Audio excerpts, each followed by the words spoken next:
Turmeric is a bit of an it product these days, and you'll find influencers and healthcare professionals alike recommending it for a variety of health concerns. Now, if you're thinking of using turmeric and trying to conceive at the same time, then you are definitely in the right place. There's a few important things that you should know before taking turmeric if you're trying to conceive. To receive all of my fertility and pregnancy nutrition updates, don't forget to subscribe to my channel by pressing the red subscribe button below.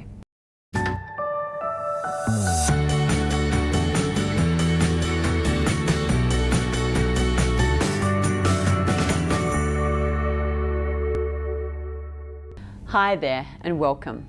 I'm Melanie McGrice, an advanced accredited practicing dietitian who specialises in fertility, pregnancy and infants. Whether you're just starting out your fertility and pregnancy journey or are a seasoned veteran with a house full, with me and my team of specialist dietitians, you're in good hands. After watching this video, jump over to my socials and say hi. You'll find all of the details in the description box below this video. Now, what usually springs to mind when you think of turmeric is delicious golden curries or, in more recent years, the trendy turmeric latte. But there's more to it than that. For centuries, turmeric has also been used to treat a variety of ailments. In its whole form, it looks a little like a ginger root, but you can also buy it in powdered form or as a supplement. Turmeric's main claim to fame is that it acts as a powerful antioxidant that may be able to help control chronic inflammation, which seems to be the root of many modern chronic diseases. For most populations, it's considered to be a safe health food and supplement when taken in the short term. Unfortunately, it does not seem to be safe for all populations though, particularly women who are trying to conceive. Now, one of the reasons why you need to be cautious is that turmeric affects how estrogen is taken up by various tissues in your body. This is important when you're trying to conceive because estrogen is one of the hormones responsible for the thickening of your uterine lining, and having a thick enough uterine lining is important for a successful implantation and subsequent pregnancy. Although concrete research is lacking in this regard, there are a few case studies that point to the fact that a high intake of turmeric in women undergoing assisted reproductive therapy can cause a thinning of the uterine lining. To add to this word of caution, research conducted in mice found that when mice were fed turmeric during the very early stages of pregnancy, that the blastocyst, or very early embryo, didn't make it. Basically, in these mice, taking turmeric did not support a healthy and viable pregnancy.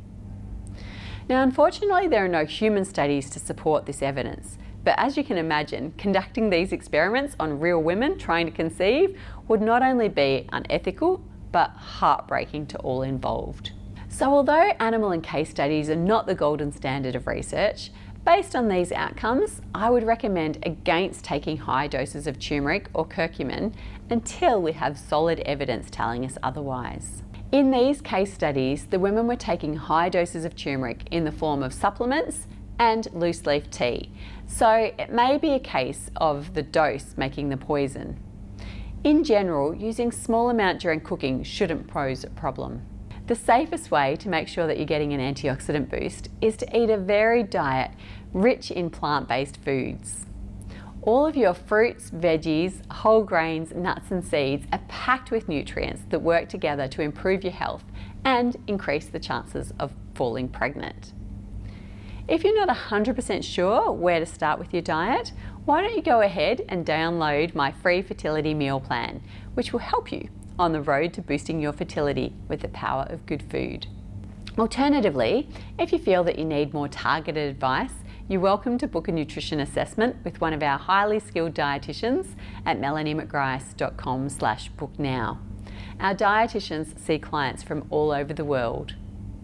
Remember that it's always best to chat with your dietitian before starting any type of supplement, because at the end of the day, not all supplements are appropriate and in some cases can even be harmful. Feel free to post any questions below, and I look forward to seeing you in my next video. Sorry. I'm obviously running out of energy. By pressing the red, sorry.